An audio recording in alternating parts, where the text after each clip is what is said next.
మాజీ మంత్రి కేటీఆర్ పై కాంగ్రెస్ నేత సతీష్ మాదిగ మండిపడ్డారు. కేటీఆర్ తన భాష మార్చుకోవాలని హితవు పలికారు. రాష్ట్రాన్ని అప్పుల కుప్పగా మార్చింది బీఆర్ఎస్ కాదా అని ప్రశ్నించారు. తెలంగాణలో సీఎం రేవంత్ రెడ్డి ఆధ్వర్యంలో కాంగ్రెస్ పార్టీ గాడిలో పడుతోందన్నారు.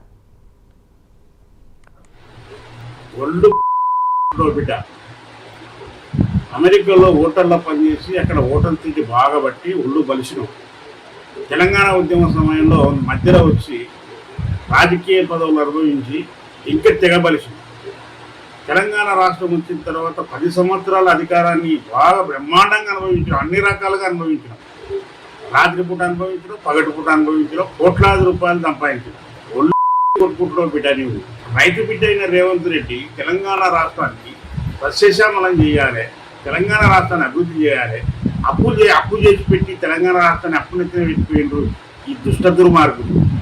ఈ తెలంగాణను బాగు చేసుకోవాలని చెప్పేసి తండ్లాడుతూ కేంద్ర ప్రభుత్వంతో సఖ్యతగా మెలుగుతూ ఆ తెలంగాణకు రావాల్సిన అంశాలే కానీ, మెట్రో రైలే కానీ, లేకపోతే రకరకాల ప్రాజెక్టుల గురించి కేంద్ర మంత్రులతో మాట్లాడి ఎప్పటికప్పుడు హైదరాబాద్కు, ఢిల్లీకి, మరి ఇతర ప్రాంతాలకు పార్టీ కార్యక్రమాలు చూసుకుంటూ తెలంగాణ రాష్ట్ర అభివృద్ధి కోసం అన్నాడుతూ కేంద్ర ప్రభుత్వంతో రావాల్సిన పన్నును చూసుకుంటూ అన్నీ చేసుకుంటుంటే మీలాక తెగబరిచి కొట్టుకుంటూ నోటుకొచ్చినట్టు మాట్లాడు.